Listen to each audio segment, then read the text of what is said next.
ವಿನದದ ಭಾವದಲ್ಲಿ ವಿಗಮಿಸುತ್ತ ಜಾನಕಿ ದೇವಿ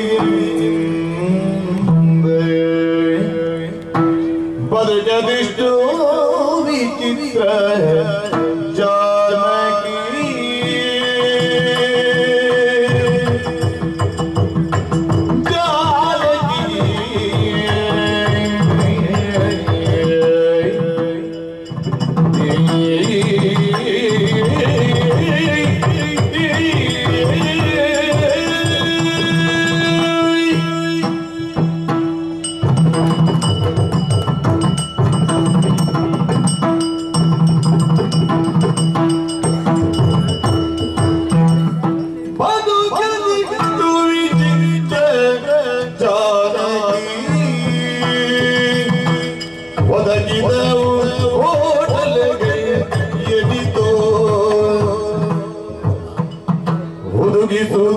ಜಗಕ್ಷೇಮ ಬೀಜವ ಮುದರದಲ್ಲಿ ಓದುವುದಿಸುತ್ತ ಜಗಕ್ಷೇಮ ಬೀಜವ ಮುದರದಲ್ಲಿ ಎಷ್ಟು ವಿಚಿತ್ರ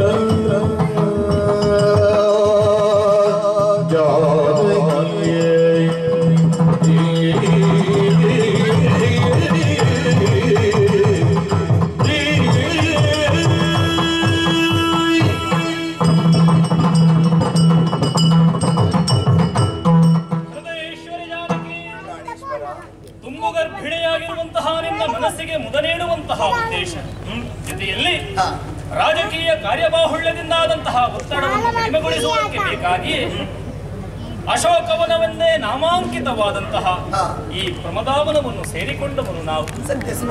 ಮಂದ ಮಾರುತನಿಗೆ ತನು ಒಡ್ಡುತ್ತಾ ಇರುವ ಹಾಗೆ ಮನಸ್ಸು ಬಹಳಷ್ಟು ಪುಳಕಗೊಳ್ಳುತ್ತಾ ಇದೆ ಕಾಂತಿ.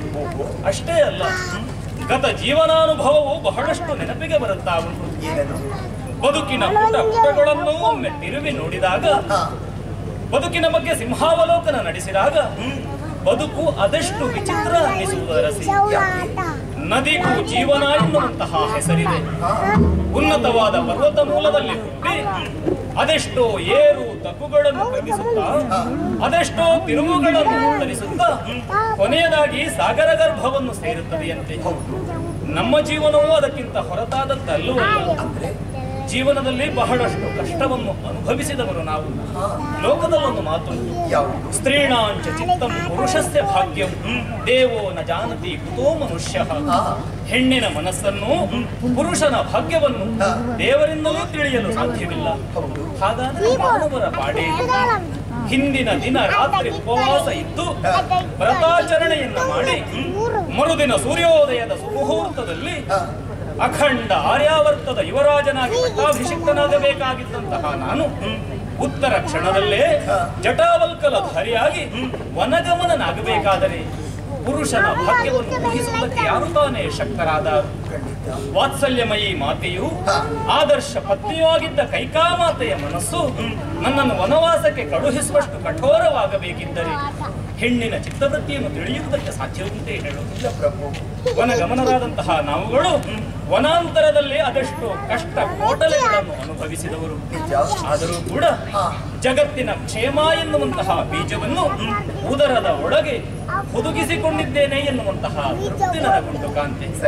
ಪ್ರಪಂಚ ಮುಖದ ಬೆಳಕನ್ನು ಕಂಡ ಬಳಿಕ ನಾನು ಹಲವು ನಾಮಗಳಿಂದ ಗುರುತಿಸಿಕೊಂಡೆ.